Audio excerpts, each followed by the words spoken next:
आज की वीडियो में हम बात करने वाले हैं अपना यूपी के सामान्य परिचय के बारे में, जो हमारा आज का टॉपिक रहने वाला है। हम ये सीरीज जो कर रहे हैं जिसमें हम यूपी जीके के कंप्लीट जो चैप्टर वाइज एमसीक्यू करने वाले हैं। तो आज का हमारा जो टॉपिक रहने वाला है यूपी जीके के सामान्य परिचय के बारे में।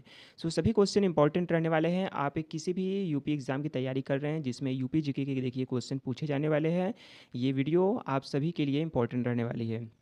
तो बात ना करते हुए सीधे पहले क्वेश्चन के साथ स्टार्ट करते हैं अपना। पहला क्वेश्चन रहने वाला है हमारा आज का। क्वेश्चन के जवाब जरूर दीजिएगा आप।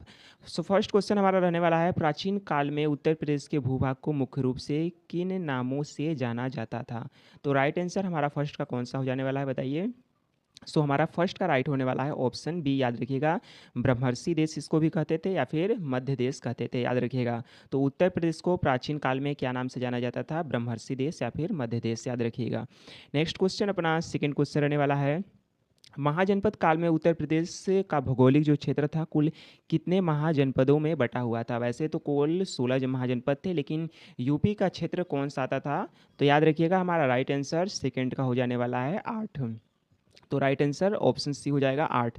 तो याद रखिएगा उत्तर प्रदेश के भौगोलिक सीमा के अंदर मतलब सटे हुए थे 8 8, याद रखिएगा 8 महाजनपद।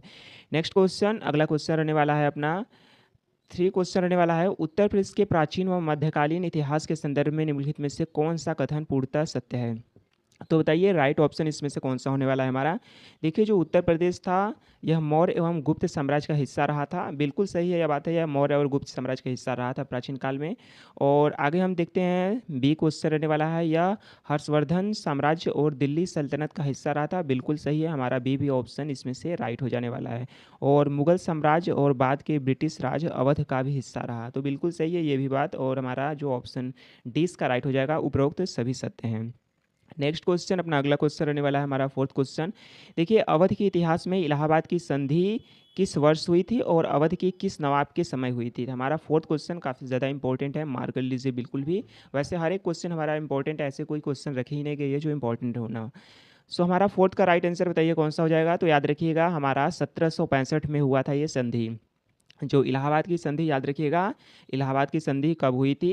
1765 में हुई थी। उस समय जो नवाब कौन थे अवध के? याद रखिएगा शुजाउद्दौला। शुजाउद्दौला कौन थे? नवाब थे, याद रखिएगा अवध के। तो अवध के नवाब शुजाउद्दौला के समय 1765 में क्या हुआ था? इलाहाबाद की संधि हुई थी।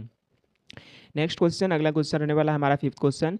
देखिए अवध ने लॉर्ड वेलेस्ली की सहायक संधि को किस वर्ष स्वीकार किया गया था, जिसके तहत अवध की सेना समाप्त की कर दी गई और सुरक्षा के लिए अंग्रेजी सेना नवाब के खर्च पर रखी गई? तो आप जानते हैं सहायक संधि क्या होता था, जिसमें होता था कि जो उसका वाहन है पूरी सेना का खर्च कौन उठाएगी? हमारे जो राजा लोग थे वो उठाएंगे, लेकिन जो वो सेना किसकी हो जाएगी? वो ब्रिटिशर्स की होती थी, लेकिन जो उसका खर्चा पूरा कौन उठाना पड़ता था? राजा को।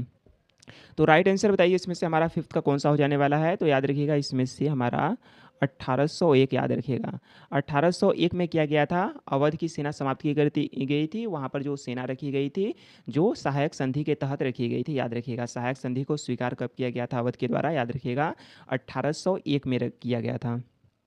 नेक्स्ट क्वेश्चन अपना सिक्स क्वेश्चन रहने वाला है। देखिए ऐतिहासिक रूप से अवध की पहली राजधानी फैजाबाद सादत खां द्वारा बनाई गई थी, इसे फैजाबाद से लखनऊ स्थानांतरित करने का श्रेय किस नवाब को जाता है? तो बताइए था कौन सा वो नवाब था जिसने फैजाबाद से राजधानी लखनऊ कर दी थी अवध की, बताना है आपको। तो हमारा राइट आंसर सिक्स का हो जाने वाला है, याद रखिएगा आसफुद्दौला। याद रखिएगा आसफुद्दौला ने क्या किया था, इसने जो अवध की राजधानी फैजाबाद से क्या किया था? लखनऊ को शिफ्ट कर दिया गया था। और याद रखिएगा जो फैजाबाद थी, फैजाबाद की राजधानी कौन बनाया था? सआदत खां, याद रखिएगा। जो सआदत खां ने फैजाबाद राजधानी बनाई थी अवध की, और लेकिन आगे चलकर क्या करता है, जो आसफुद्दौला आता है उसने फैजाबाद से लखनऊ राजधानी शिफ्ट कर दिया, किसकी? अवध की। नेक्स्ट क्वेश्चन अपना सेवेंथ क्वेश्चन रहने वाला है, अगला क्वेश्चन। वर्ष 1856 में, याद रखिएगा, लॉर्ड डलहौजी ने अवध का विलय अंग्रेजी साम्राज्य में किस आधार पर किया था? तो सेवेंथ का राइट आंसर बताइए कौन सा हमारा हो जाने वाला है। देखिए क्वेश्चन के आंसर भले ही ना बताओ पर आंसर जरूर दीजिए आप। हमारा राइट आंसर हो जाने वाला है, याद रखिएगा इसमें से कुप्रशासन, याद रखिएगा जो 1856 में लॉर्ड डलहौजी ने अवध का विलय अंग्रेजी साम्राज्य में कर दिया गया था, किसके तहत? कुप्रशासन के आरोप में कर दिया गया था। नेक्स्ट क्वेश्चन, अगला क्वेश्चन रहने वाला है हमारा 8th क्वेश्चन। 1856 में याद रखिएगा जो अवध के विलय के समय कुप्रशासन की रिपोर्ट किस अंग्रेज अधिकारी द्वारा तैयार की गई थी? तो बताइए कौन सा वो अंग्रेज अधिकारी था जिसने कुप्रशासन की रिपोर्ट तैयार की थी, जिसके तहत क्या किया गया था, हड़प कर लिया गया था अवध राज्य को 1856 में। तो हमारा 8th का राइट आंसर इसमें से हो जाने वाला है आउटरम, ये था। तो जेम्स आउटरम था, यही रिपोर्ट तैयार किया था कुप्रशासन का अवध की। नेक्स्ट क्वेश्चन, अगला क्वेश्चन रहने वाला है हमारा 9th क्वेश्चन। ब्रिटिश काल में 1833 के चार्टर एक्ट की घोषणा के तहत बंगाल से पृथक कर आगरा प्रेसिडेंसी का गठन किस वर्ष किया गया था? काफ़ी इंपॉर्टेंट क्वेश्चन रहने वाला है हमारा, रखिएगा। चार्टर एक्ट याद रखिएगा 1833 था, इसके तहत घोषणा की गई थी, लेकिन इसका गठन कब किया गया था आगरा प्रेसिडेंसी का? याद रखिएगा 1834। हमारा 9th का राइट आंसर हो जाने वाला है 1834। तो आगरा प्रेसिडेंसी का गठन किया गया था 1834 में, लेकिन इसकी घोषणा कब की गई थी? जो 1833 का चार्टर एक्ट था। नेक्स्ट क्वेश्चन, अगला क्वेश्चन रहने वाला है हमारा 10th क्वेश्चन। अगला क्वेश्चन रहने वाला है 1836 में उत्तर प्रदेश से क्षेत्र में गठित उत्तर पश्चिम प्रांत का मुख्यालय कहाँ बनाया गया था? तो बताइए राइट आंसर 1836 में जो मुख्यालय कहाँ था उत्तर पश्चिम प्रांत का? तो बिल्कुल सही आपने बताया है, 10th का हमारा राइट आंसर हो जाने वाला है ऑप्शन सी आगरा, याद रखिएगा। तो उत्तर पश्चिम प्रांत का जो मुख्यालय था कहाँ पर था? 1836 में आगरा था। नेक्स्ट क्वेश्चन, अगला क्वेश्चन हमारा रहने वाला है 11th क्वेश्चन। उत्तर प्रदेश के नामकरण के ऐतिहासिक घटनाक्रम का सही मिलान करना है, तो राइट आंसर बताइए कौन सा हो जाएगा हमारा? तो बताइए राइट आंसर कौन सा होने वाला है? उत्तर पश्चिम जो प्रांत था आगरा एवं अवध 1877 में, बिल्कुल सही है। इसका जो नामकरण किया गया था 1877 में किया गया था, उत्तर पश्चिम प्रांत आगरा एवं अवध है। और आगरा एवं अवध का संयुक्त प्रांत 1902 में किया गया था, बिल्कुल ये भी राइट हमारा है। और संयुक्त प्रांत की बात करते हैं तो 1 अप्रैल 1937 में ये किया गया था इसका नामकरण, तो बिल्कुल ये भी राइट है। तो हमारा राइट इसमें से कौन सा हो जाएगा? उपरोक्त में सभी याद रखिएगा राइट आंसर है। नेक्स्ट क्वेश्चन, अगला क्वेश्चन रहने वाला है हमारा 12th क्वेश्चन। संयुक्त प्रांत का नाम बदलकर आधिकारिक रूप से उत्तर प्रदेश कब किया गया था? काफ़ी ज़्यादा इंपॉर्टेंट क्वेश्चन है, आप बिल्कुल ही सही जवाब इसका देंगे, तो राइट आंसर आपने बिल्कुल सही दिया है। हमारे 12 का राइट आंसर हो जाने वाला है 24 जनवरी 1950। तो याद रखिएगा जो संयुक्त प्रांत था उसका नाम बदलकर उत्तर प्रदेश कब किया गया था? 24 जनवरी 1950 को किया गया था। नेक्स्ट क्वेश्चन, अगला क्वेश्चन हमारा रहने वाला है 13वां क्वेश्चन रहने वाला है, उत्तर प्रदेश सरकार ने पहली बार उत्तर प्रदेश स्थापना दिवस मनाना किस वर्ष शुरू किया? तो बताइए राइट आंसर हमारा कौन सा हो जाएगा? उत्तर प्रदेश सरकार ने पहली बार स्थापना दिवस शुरू किया है मनाना, तो हमारा राइट आंसर 13 का हो जाने वाला है, याद रखिएगा 2018। 2018 से उत्तर प्रदेश सरकार ने उत्तर प्रदेश स्थापना दिवस मनाना शुरू किया है। नेक्स्ट क्वेश्चन, अगला क्वेश्चन रहने वाला है हमारा 14 का। उत्तर प्रदेश देखिए पुनर्गठन 1 नवंबर 1956 को हुआ था, इसके बाद उत्तर प्रदेश से अलग करके उत्तराखंड राज्य बना था, जिसमें यूपी अपने वर्तमान स्वरूप में आया था। तो बताइए कब ये अलग हुआ था उत्तर प्रदेश से उत्तराखंड? तो हमारा राइट आंसर 14 का हो जाने वाला है 9 नवंबर 2000। कौन सा है हमारा? ऑप्शन ए, याद रखिएगा। जो उत्तराखंड था उत्तर प्रदेश से अलग होकर बना था 9 नवंबर 2000 को। नेक्स्ट क्वेश्चन, अगला क्वेश्चन हमारा रहने वाला है 15 क्वेश्चन। उत्तर प्रदेश की राजधानी परिवर्तन का सही ऐतिहासिक क्रम और वर्ष क्या है? तो राइट आंसर बताइए 50 का हमारा कौन सा हो जाएगा? तो 15 का राइट आंसर हमारा हो जाने वाला है, देखिए इलाहाबाद 1836 में, बिल्कुल गलत ये था। इलाहाबाद 1836 नहीं 1858 में हुआ था, तो मतलब ये गलत हो गया, तो सही ही नहीं है, बिल्कुल सभी गलत हो जाएंगे। तो ऑप्शन बी है आगरा 1836 में, बिल्कुल सही है, ये राजधानी बनी थी। इलाहाबाद 1858 में, बिल्कुल सही है। लखनऊ आंशिक तौर पर 1921 में बना था, बिल्कुल सही है। और पूर्णतः 1935 में बन गया था, तो बिल्कुल ये हमारा ऑप्शन बी हमारा राइट होने वाला है। नेक्स्ट क्वेश्चन, अगला क्वेश्चन रहने वाला है हमारा 16। उत्तर प्रदेश का राजकीय चिन्ह किस वर्ष स्वीकृत किया गया था? तो बताइए हमारा राइट आंसर 16 का कौन सा हो जाने वाला है? तो याद रखिएगा जो हमारा राजकीय चिन्ह है उसको स्वीकृत किया गया था 1938, याद रखिएगा। नेक्स्ट क्वेश्चन 17 क्वेश्चन रहने वाला है, राजकीय चिन्ह में शामिल दो मछलियां किसका प्रतीक है और यह कहाँ से प्रेरित है?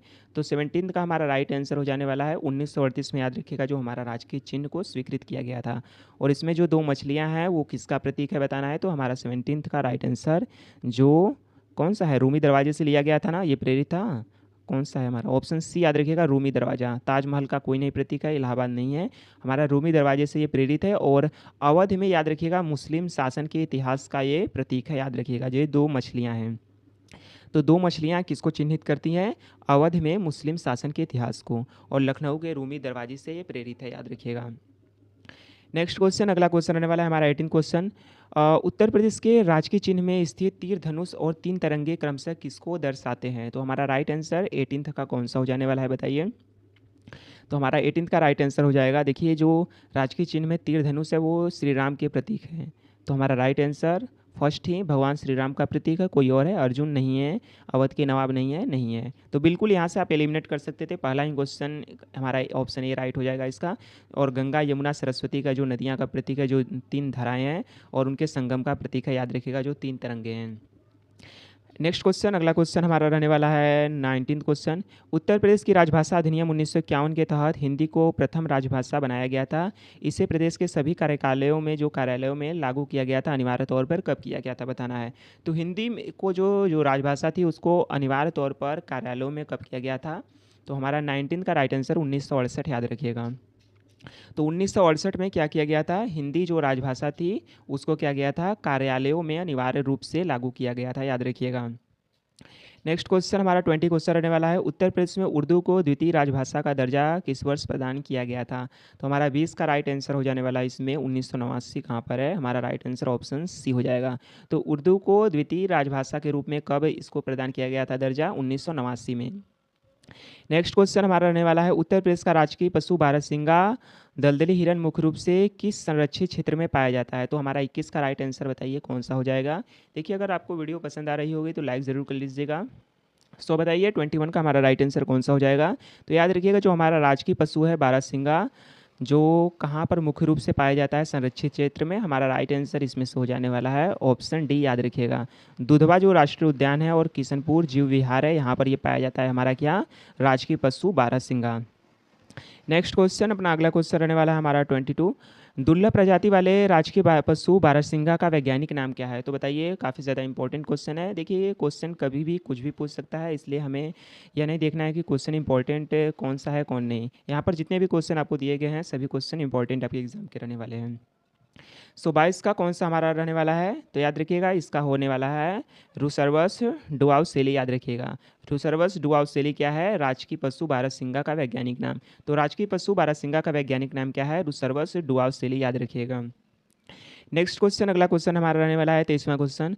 उत्तर प्रदेश का राजकीय वृक्ष कौन सा है? बताइए हमारा नेक्स्ट क्वेश्चन का आंसर कौन सा हो जाएगा। तो इतना ही से आंसर हो जाएगा, आगे कुछ पढ़ने की वैसे ज़रूरत नहीं थी।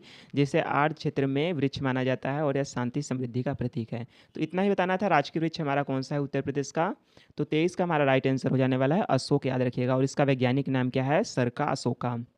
ये भी इंपॉर्टेंट है, बिल्कुल आप नहीं भूलेंगे। तो जो अशोक है उसका वैज्ञानिक नाम क्या है? सरका अशोका, यह उत्तर प्रदेश का राजकीय वृक्ष है।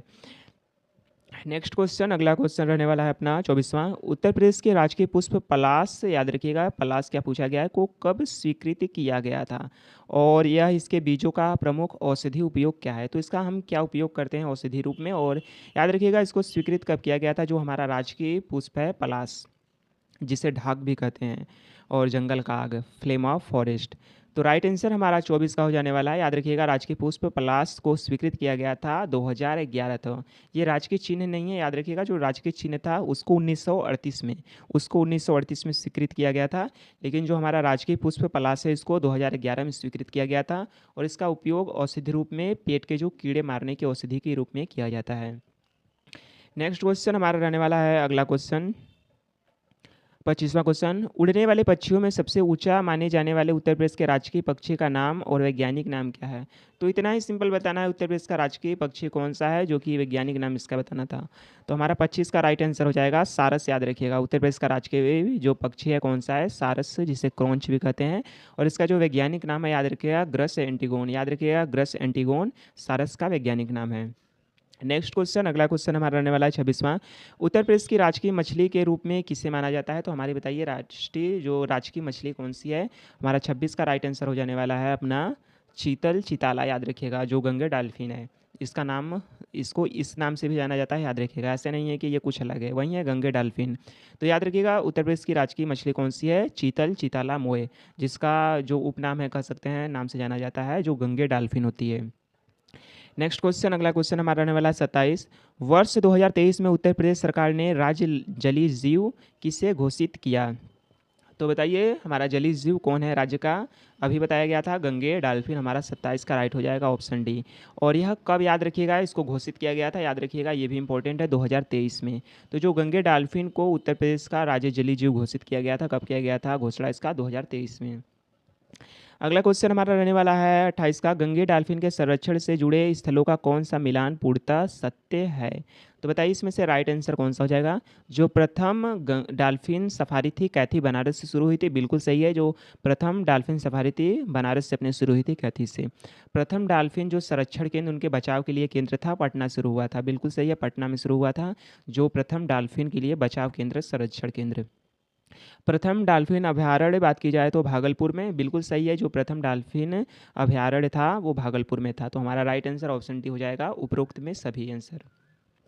नेक्स्ट क्वेश्चन हमारा रहने वाला 29वां, डॉल्फिन संरक्षण को बढ़ावा देने के लिए डॉल्फिन दिवस की तिथि को मनाया जाता है? तो बताइए राइट आंसर हमारा कौन सा हो जाएगा 29 का? तो हमारे 29 का राइट आंसर हो जाने वाला है अपना 5 अक्टूबर, याद रखिएगा। जो डॉल्फिन डे मनाया जाता है जो डॉल्फिन होती हैं उनको बचाने के लिए, तो याद रखिएगा 5 अक्टूबर को। नेक्स्ट क्वेश्चन हमारा 30 रहने वाला है, उत्तर प्रदेश का राजकीय खेल कौन सा है? तो बताइए राइट आंसर कौन सा? तो हमारा राइट आंसर ऑप्शन सी हो जाने वाला है, हॉकी, याद रखिएगा। तो 30 का राइट आंसर सी हो जाएगा, हमारा उत्तर प्रदेश का राजकीय खेल हॉकी है। नेक्स्ट क्वेश्चन, अगला क्वेश्चन 31, भारत में राष्ट्रीय खेल दिवस 29 अगस्त को महान जो हमारे खिलाड़ी थे जन्म दिवस के मनाया जाता है उपलक्ष्य में, जिनका जन्म 29 अगस्त 1905 प्रयागराज में हुआ था। तो बताइए कौन वे महान व्यक्ति थे जिनकी याद में हम मनाते हैं, जिनके जन्मदिन के अवसर पर मनाते हैं राष्ट्रीय खेल दिवस? याद रखिएगा 29 अगस्त को मनाते हैं क्योंकि इनका जन्म ही दिवस था 29 अगस्त 1905 प्रयागराज में। तो याद रखिएगा हमारा राइट आंसर मेजर ध्यानचंद, याद रखिएगा मेजर ध्यानचंद का जन्म 29 अगस्त 1905 को प्रयागराज में हुआ था। और इसी दिन के उपलक्ष्य में हम क्या करते हैं, इसको राष्ट्रीय खेल दिवस मनाते हैं रूप में 29 अगस्त को। अगला क्वेश्चन रहने वाला है हमारा, राजकीय खेल हॉकी होने के बावजूद उत्तर प्रदेश सरकार ने किस अन्य खेल को गोद लिया है?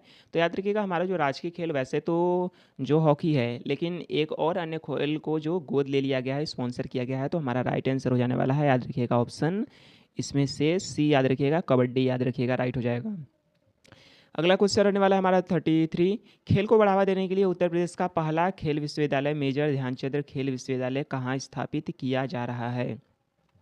तो हमारे 33 का राइट आंसर बताइए कौन सा हो जाएगा? तो 33 का राइट आंसर अपना हो जाएगा मेरठ, याद रखिएगा। तो खेल को बढ़ावा देने के लिए उत्तर प्रदेश का पहला खेल विश्वविद्यालय मेजर ध्यानचंद खेल विश्वविद्यालय मेरठ में स्थापित किया जा रहा है। अगला क्वेश्चन रहने वाला है हमारा 34 का, ओलंपिक के इतिहास में भारतीय हॉकी टीम ने कुल कितने पदक जीते हैं? तो राइट आंसर बताइए। तो हमारा राइट आंसर 34 का हो जाने वाला है, कुल 13 पदक अब तक जीत चुके हैं, जिसमें से 8 स्वर्ण हैं, 1 रजत है, याद रखिएगा, और 4 कांस्य है। आप इतना याद रखिएगा, 13 याद रखिएगा, कुल टोटल मेडल्स जीते हैं भारतीय हॉकी टीम ने ओलंपिक में, जिसमें से 8 स्वर्ण हैं। नेक्स्ट क्वेश्चन, अगला क्वेश्चन रहने वाला है अपना, उत्तर प्रदेश सरकार द्वारा जमीनी स्तर पर खेल प्रतिभाओं को निखारने के लिए ओडीओपी की तर्ज पर कौन सी योजना शुरू की गई है? तो याद रखिएगा हमारा राइट आंसर हो जाने वाला है, एक जिला एक खेल, वन डिस्ट्रिक्ट वन स्पोर्ट योजना शुरू की गई है ओटीओपी जो था उसी की तर्ज पर। राइट आंसर ऑप्शन बी हो जाएगा, एक जिला एक खेल शुरू योजना की गई है। तो ये थे हमारे आज के सभी इंपॉर्टेंट क्वेश्चन उत्तर प्रदेश के सामान्य परिचय के रूप में। सभी क्वेश्चन इंपॉर्टेंट रखे गए थे, ऐसे क्वेश्चन नहीं रखे गए थे जो आपके एग्जाम के पर्सपेक्टिव से इंपॉर्टेंट नहीं रहने वाले थे। अगर वीडियो पसंद आई होगी तो ज़रूर वीडियो को लाइक ज़रूर कर लीजिएगा, और ऐसी वीडियो पाने के लिए चैनल को सब्सक्राइब ज़रूर कर लीजिएगा। तब तक के लिए आप तैयारी बिल्कुल आप लगातार करते रहिए, और मिलते हैं अपने अगले वीडियो में। नमस्कार, जय हिंद, जय भारत।